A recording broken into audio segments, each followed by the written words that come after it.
Para Simón, esta descripción que hiciste al comienzo sobre el tema del clientelismo, ¿no? Mi pregunta es, bueno, funcionaba mal por una serie de razones, pero de repente es que esto deja de funcionar y por eso es que se ocurre el desplome que ocurre, digamos, con la llegada de Correa, ¿no? Quería que explores esa cuestión, ¿no? Digamos que mal si funciona y si deja de funcionar también mal, pero por otras razones, ¿no es cierto?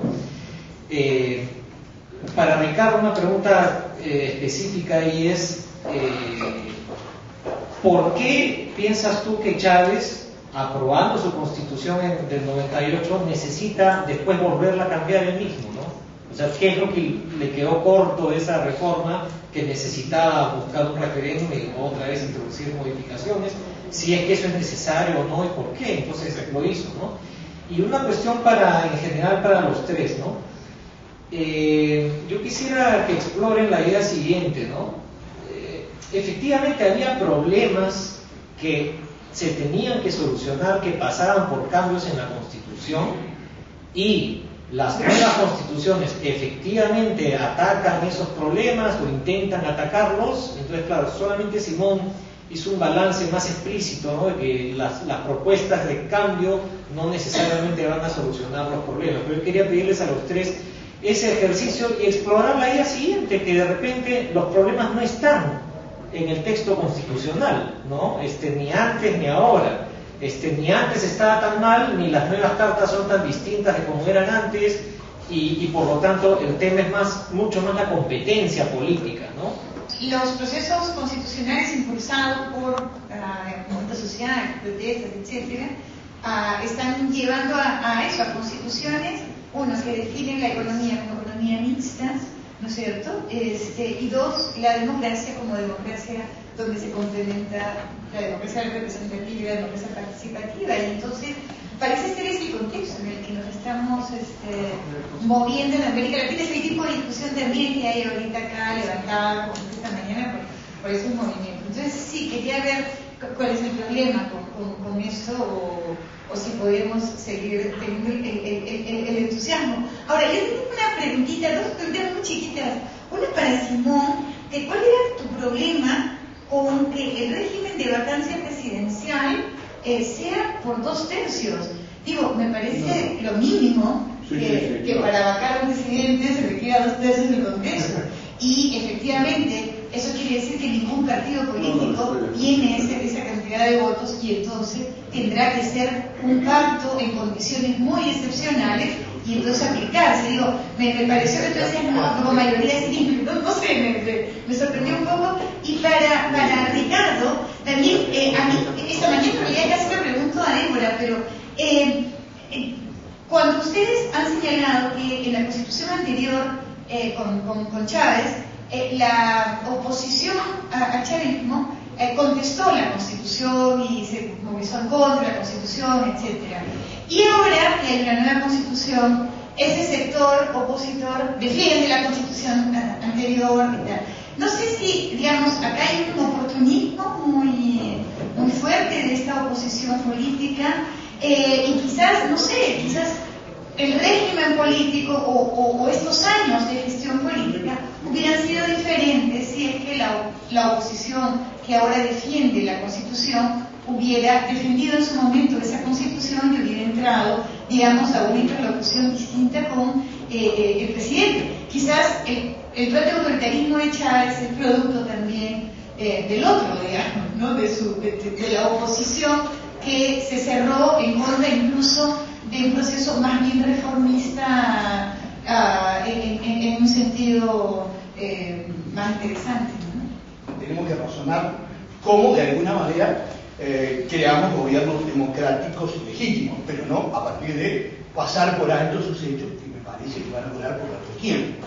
Entonces lo que hay que pensar es ver cómo mejoramos, qué cosas se pueden hacer para evitar la personalización de la política, que para mí es relativamente inevitable por un conjunto de razones largas de explicar, pero me imagino que deben de conseguir en muchos aspectos con Carlos, con el razonamiento de Carlos, que tiene que ver con cómo mejorar bajo un nuevo contexto las relaciones ejecutivo-legislativo, tiene que ver cómo se regulan esas cosas que para mí no se tienen que regular mucho, que son los capítulos económicos de la Constitución, y tiene que ver finalmente con el clientelismo y el prebendalismo, que sin ánimo de ofender a mi amigo Simón, depende de distintos contextos históricos. No se puede decir hablar de clientelismo y prebendalismo en general, porque hace 40 años en América Latina estamos hablando del mismo tema con diferentes variantes.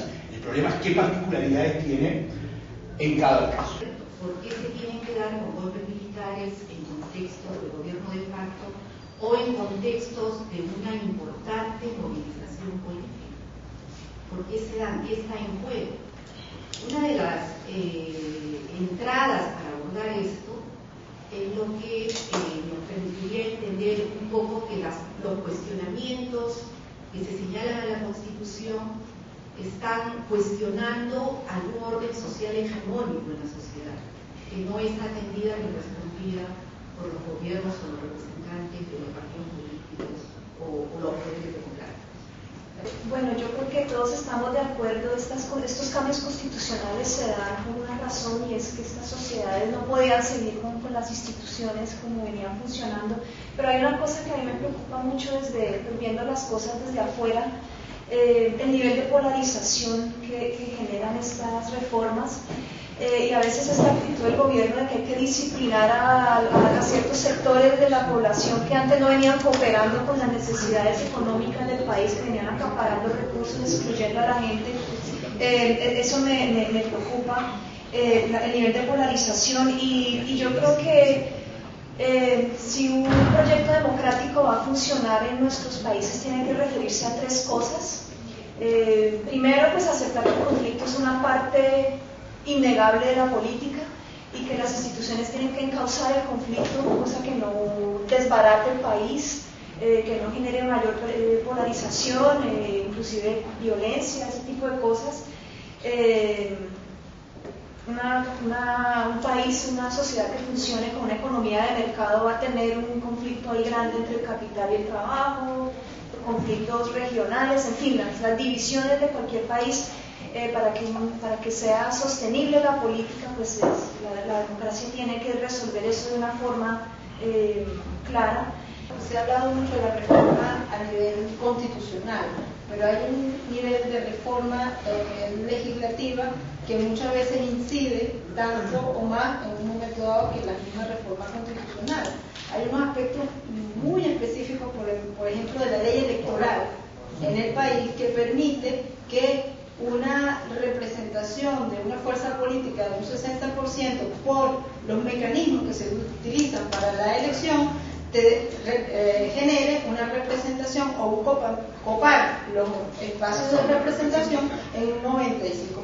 Entonces ahí hay un tema también de lo democrático. Nosotros tenemos un mecanismo perverso, pero que lo usa tanto el gobierno como la oposición, que es lo que llaman las morochas, que es cruzar el voto uninominal con el voto de lista, que permite justamente eso, ¿no? Que con una fuerza de un 60% logran copar el 95% de los cargos en elección.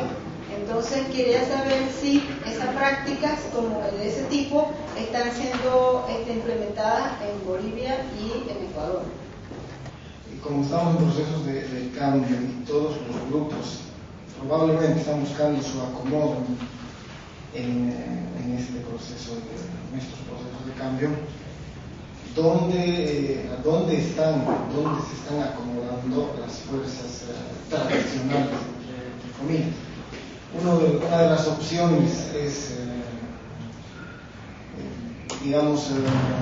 darle un rumbo diferente al cambio que está habiendo y acomodarse dentro de lo que decía Romeo en alguna escala territorial, puede ser, o una cosa bien particular, ¿no? El poder judicial, la llamada judicialización de la política, no sé cómo se está dando en los países. Después hay otros dos procesos, ¿no?, que están combinados, que también los indicó Fernando y Romeo, que es la tendencia de instituciones de democracia directa en todos los países con diferentes intenciones, diferentes modalidades, pero sí hay esta tendencia a lo que podría llamarse plebiscitismo de alguna manera, y también la idea de combinar lo que era anteriormente, digamos, monopólico institucional con cosas más informales. Esa es una consulta. Otra es cómo se está manejando en los tres países la idea de revolución, ¿no? Se habla de revolución bolivariana, revolución ciudadana, revolución democrática y cultural en este proceso de reformas. Y después, ¿cuánto tiene que ver el cortoplacismo con las reformas que están pasando? Es un síntoma de los tiempos, es que el cortoplacismo está gobernando inclusive los temas de largo plazo, es decir, las constituciones tendrían que tener largo plazo, pero son elementos de corto plazo los que están definiendo cómo se están aprobando.